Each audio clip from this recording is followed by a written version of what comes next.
Hello student. आज हम class 10th का chapter the making of a scientist written by Robert W Peterson शुरू करेंगे, जो आपकी बुक फुटप्रिंट्स विदाउट फीट से लिया गया है, जिसमें हम लोग देखेंगे कि रिचर्ड एवराइट कैसे साइंटिस्ट बनते हैं, उनका क्या क्या रुझान, क्या क्या कार्य वो करते हैं, किस तरह से उनको क्या क्या काम करते हैं जिससे कि वो साइंटिस्ट बनते हैं और एक सक्सेसफुल साइंटिस्ट बनते हैं। ये भी देखेंगे कि रिचर्ड ने 22 साल की उम्र में सेल का कैसे पता लगाया और उस पर कैसे एक आर्टिकल लिखा, लेख लिखा, और उसके साथ साथ उन्होंने बहुत बढ़िया काम खेल में भी किया। 15 वर्ष की उम्र में बास्केटबॉल में भी कुछ अपना एक स्थान बनाए, और इनको कलेक्शन का भी शौक था, कई कलेक्शन भी करते थे, और जिसमें जैसे आप देखते हैं कि कॉइन, स्टैम्प कलेक्शन और इस तरह का शौक रहता है बच्चों में, उस तरह इनको भी शौक था।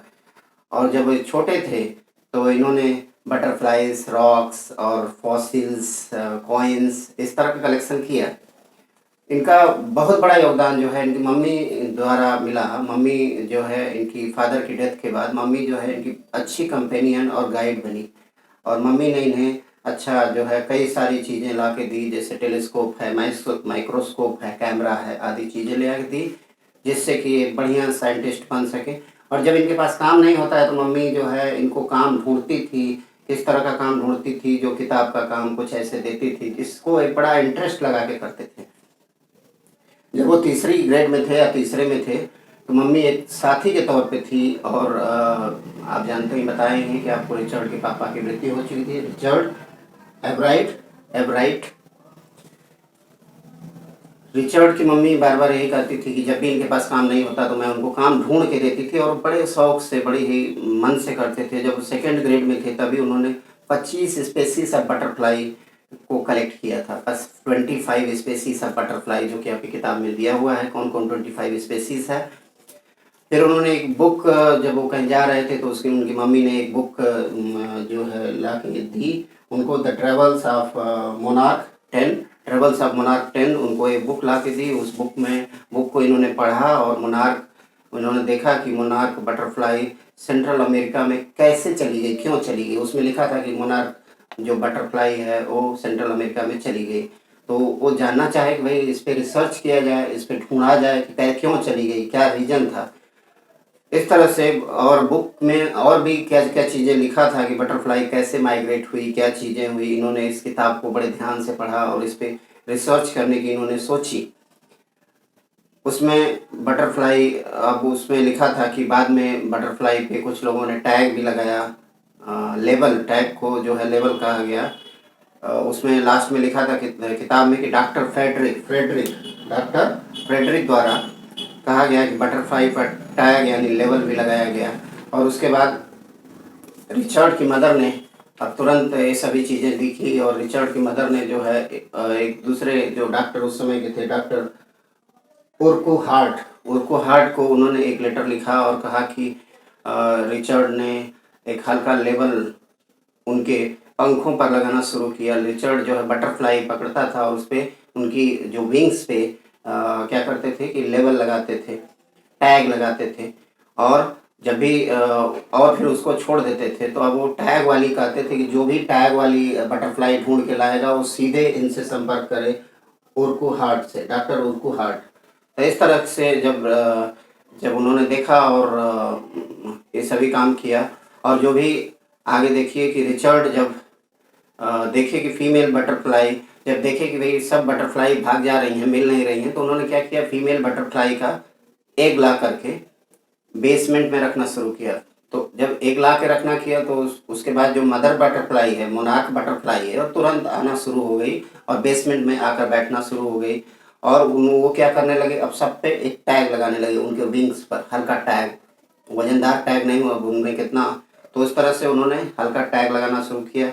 धीरे धीरे उनकी रुचि जो है टैगिंग में ख़त्म हो गई, और कुछ समय बाद वो बहुत मुश्किल से एक दो बटरफ्लाई, इतने बटरफ्लाई पर उन्होंने टैग लगाया, लेकिन सिर्फ 2 बटरफ्लाई को पकड़ पाए बहुत समय के बाद।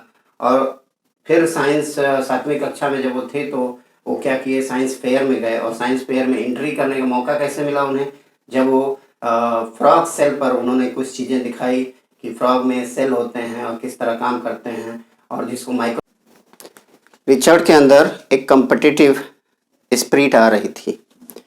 रिचर्ड जो है अब हर जगह फेयर में, अंतर्राष्ट्रीय फेयर में ज़्यादातर वो पाने लगा था, अवार्ड पाने लगा था। तो रिचर्ड ने अब सोचा कि अगले मेले में वो अपना एक्सपेरिमेंट खुद लाएगा, क्योंकि पहले वाले मेले में वो गया था ऐसे ही कुछ प्रीवियस प्रोजेक्ट दिखा करके। तब वो सोचा कि मैं खुद ही एक डिस्कवरी करके इसमें दिखाऊंगा। अब रिचर्ड ने ऑलरेडी इंसेक्ट पे इतना ज़्यादा काम किया था और कर रहा था, तो रिचर्ड ने फिर डॉक्टर और कोहार्ट से संपर्क किया और अपनी आइडियाज़ के बारे में लिखा। और कोहार्ट ने उस की मदद से उसने क्या किया, फिर एक हाई स्कूल में और अंतर्राष्ट्रीय पुरस्कार हासिल किया। और 8th में जैसे ही वो पहुंचा तो उसने क्या किया, वायरल डिजीज़ पे वायरल डिजीज़ का कारण पता लगाया, कैसे वायरल डिजीज़ आजकल फैलती है। जैसे वायरल डिजीज़ आप जानते हैं कि एक व्यक्ति से दूसरे व्यक्ति में ट्रांसमिट होती है। और वायरल डिजीज़ सभी उस समय लार्वा बटरफ्लाई को ख़त्म कर रही थी। वायरल डिजीज़ जो लार्वा हो रहे थे, जो लार्वा बटरफ्लाई में थे, वो सबको, जितने भी लार्वा जो उनके बटरफ्लाई के जो जिससे बच्चे निकलते हैं या जो बटरफ्लाई पैदा होती है, तो बिल्कुल ख़त्म हो रहे थे इसी वायरल डिजीज़ से। तो रिचर्ड ने सोचा कि ये डिजीज़ इंसेक्ट से फैलती है, लेकिन ऐसा एक्सपेरिमेंट में ऐसा कुछ दिखा नहीं। फिर रिचर्ड ने पाया कि वायसराय बटरफ्लाई जो है, वायसराय बटरफ्लाई जो आपके बुक में दिया है, viceroy butterfly and monarch butterfly, viceroy butterfly जो है मोनार्क बटरफ्लाई की तरह ही दिखती है। तो वायसराय बटरफ्लाई जो बर्ड के लिए बहुत टेस्टी होती है, बर्ड खाती हैं वायसराय बटरफ्लाई को, और मोनार्क बटरफ्लाई जो है टेस्टी बर्ड के लिए नहीं होती। तो रिचर्ड ने अपनी रिसर्च में पाया कि स्टारलिंग मीन्स कॉमन बर्ड, सामान्य बर्ड फूड को नहीं खाती हैं, सामान्य बर्ड फूड को नहीं खाती हैं। स्टारलिंग बर्ड मोनार्क बटरफ्लाई को खाती हैं, और वायसराय बटरफ्लाई भी मोनार्क बटरफ्लाई का नकल करती हैं। मतलब कि जो वायसराय बटरफ्लाई मोनार्क बटरफ्लाई का नकल करती हैं, मतलब मोनार्क बटरफ्लाई जो खाती है वही वायसराय बटरफ्लाई भी खाती है। अब रिचर्ड को जूलॉजी में इस थ्योरी के लिए प्रथम पुरस्कार मिला और पूरे साइंस फेयर में उसे तीसरा स्थान मिला। अब उसके बाद रिचर्ड की क्यूरियोसिटी और काम करने की इच्छा दिन पर दिन बढ़ती जा रही थी, क्योंकि उसे हर समय पर पुरस्कार मिलता जा रहा था। उसने फिर इंसेक्ट हार्मोन्स पर रिसर्च किया, खोज किया। अब उसके बाद उसने theory on life of cells का आविष्कार किया, theory on life on cell, और उसमें भी तीसरा स्थान उसने साइंस फेयर में प्राप्त किया। इस तरह से वो हाई स्कूल जूनियर में जब था, समझ लीजिए 9th में, तो रिचर्ड का मोनार्क प्यूपा पे प्रोजेक्ट पर इंटरनेशनल साइंस फेयर में उसे तीसरा स्थान मिला। तो उसने मोनार्क प्यूपा पे भी उसने रिसर्च किया।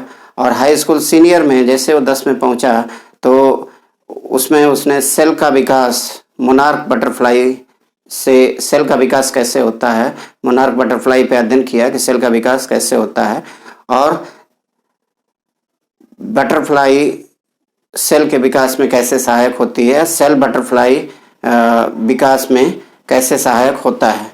जूलॉजी इंटरनेशनल फेयर में उसे फिर फर्स्ट स्थान मिला। इस तरह से रिचर्ड ने अपनी गर्मी की छुट्टी जो है बिताई, कहाँ बिताई, आर्मी लेबोरेटरी में। उसने गर्मी की छुट्टी में भी आनंद नहीं उठाया, उसने आर्मी लेबोरेटरी में अपना काम किया। और रिचर्ड ने अगले जो गर्मी की छुट्टी आई तो उसने हार्मोन केमिकल सब्सटेंसेस पर भी को आइडेंटिफाई कर लिया, हार्मोन्स केमिकल्स स्ट्रक्चर को आइडेंटिफाई किया। और न्यू थ्योरी एल्बर्ट ने chemical structure of A hormone की सेल लाइफ का विकास किया, chemical structure of A hormone की सेल लाइफ का विकास किया। तो नई थ्योरी उसने बनाई हार्मोन पे। और फिर रिचर्ड ने सेल कैसे रीड करता है डीएनए का ब्लूप्रिंट, सेल कैसे रीड करता है डीएनए का ब्लूप्रिंट, सेल के द्वारा कैसे रीड किया जाता है ब्लूप्रिंट, इस पे भी उसने देखा। अब उसके बाद उसने रिचर्ड ने अपनी फ्रेंड की सहायता, जेम्स आर ओंग जो फ्रेंड है रिचर्ड का, उसकी सहायता से उसने एक आर्टिकल लिखा, एक थ्योरी डेवलप की कि भाई ये कैसे हार्मोन्स काम करता है, डीएनए क्या है, और ये सभी चीज़ें जो है उसने एक थ्योरी लिखी और लोगों को बताया, और वो आर्टिकल पूरे मैगजीन में, जनरल में छपा। जनरल जो है मैगजीन्स है जो आती है। हार्वर्ड मेडिकल स्कूल में उसे उच्च ऑनर के साथ उसने कई पुरस्कार जीते, और उसने अपनी थ्योरी का परीक्षण भी किया और जो सही हुई। और रिचर्ड ने खोज की कि कैंसर और अन्य डिजीजेस को कैसे रोका जाए। इस तरह रिचर्ड ने बटरफ्लाई पे शुरुआत में अध्ययन किया। आपने देखा कि कैसे उसकी माँ ने उसकी मदद की, वो डिबेट में कितना एक्सपर्ट था, उसके साथ साथ वो एक पब्लिक स्पीकर भी था, पब्लिक में बोलना भी जानता था, और ऑल राउंड आउटडोर पर्सन था वो। और उसका एक्स्ट्रा एफर्ट जो है उसे इस मुकाम पर पहुंचाया। वो कभी भी लगातार काम करता रहता था, कभी भी वो छुट्टी की बात भी नहीं सोचता था। छुट्टी में भी वो हमेशा कहीं न कहीं, और सबसे पहली बुक की बात बताए हैं, द ट्रेवल्स ऑफ मोनार्क 10, उसकी काफ़ी ज़्यादा मदद की कि कैसे उसे आगे बढ़ना है। और उसने कई, जो उसके अंदर एक लालसा थी कि विन करें प्राइसेस, और उसके बाद बुक को पढ़ने के बाद उसने, और उसकी माँ जो उसकी कंपेनियन थी, काफ़ी ज़्यादा सहायक हुई। और आप जानते हैं कि उसके पापा की डेथ हो चली थी।